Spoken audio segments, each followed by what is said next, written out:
Okusinziira ku bibala ebyafulumizibwa omwaka oguwedde byalaganga abantu ebitundu 81 ku buli 100 mu ggwanga bakwata ku ssente, ebitundu 6 be batereka ensimbi. Okusinziira ku banka enkulu abantu abatereka ssente wadde nga beeyongera egamba nti guno omuwendo gukyali mutono. Twagala nnyo kati okulaba nti engeri gye beetabye mu by'ensimbi ate bongera okusitula omutindo gwabwe. Kati nga mu kusitula omutindo ogwo engeri emu etutuusaayo y'ensonga y'okutereka. Andrew Kawere okuva mu banka ya Uganda agamba abantu okutereka ssente kyandibadde kyakatala. Buli munnayuganda alina kyayingiza kakabe katono katya yalifubye nnyo okulaba nti abaako kyatereka. Wabula agamba omuntu yandibadde mwegendereza kuwa gy'atereka ssente ze. Nti bw'oba okoleredde akasente ko katereke mu kampuni erabirirwa Bank of Uganda. Lwaki?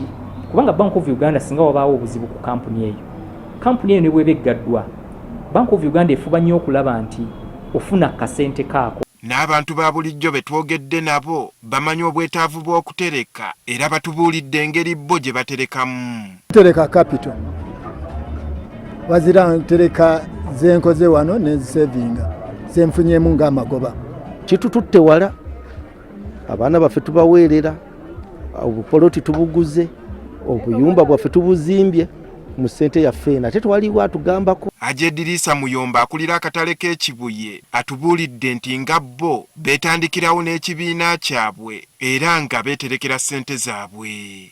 Butuufu twalinamu muno Sacco ezaali ziwerako naye nga zisoloza ssente ku bantu, naye mu bbanga lya mwaka nga gumu abantu bagenda nga otuuka okugyayo ssente zaabwe nga ssente bakyaziweza nga ssente z'abantu bazibbye. Abatereka batubuulidde ekibalemesa okutereka mu Sacco ne banka ne bazeesigisa abantu bannaabwe. Ebyo byonna bituvuze ffe tubinogera eddagala. Ate ffe tuyinza n'okusiga gavumenti tenogedde bank sezi zinyaga bantu ki ddagala. Naye kati fano tugenda tugamba nti okutereka ssente zaffe wano oteekeddwa okuba nga olina ekimala naffe nga tukwesiga. Omukugu mu byenfuna Suubi Victor Mutebi akkaatirizza nti omuntu yanditandise na kutereka ku ezo ssente z'afuna okusaasaanya ku byetaago bye ne kujja luvannyuma. So bw'ofuna omusaala gwo nti gwa miliyoni emu tosooka gamba nti kankozesa 9 njatereka 10 n'ekimu ekyo10 nga bwe bagamba sooka okitoleko okizze waliro okozese gwe zoyagala. Kakati nze mu kusevinga nkugamba sooka oggyeko 10 olitereke kati ekyendo kinyigiriza obeerewo.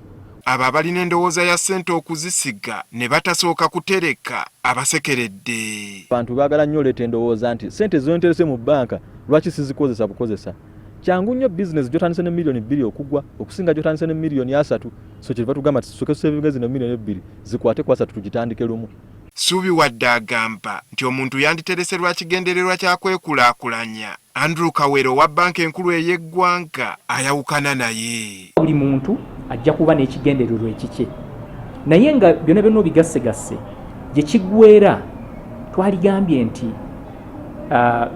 omuntu yaali tubadde ng'atereka n'ekigendererwa ekyokufuna ekisinga ku kyalina kati. Tetutereka saasaanya, tutereka ku investinga kusiga. So totereka togamba nti ngenda tereka ngule TV no. Olwaleero Uganda yeegasse ku nsi yonna okukuza olunaku lw'okutereka ssente era ng'omulamwa gubadde gwa kukubiriza abantu kwettanira kutereka ssente. Andrew Kagwa, Agafeeyo, Spark TV.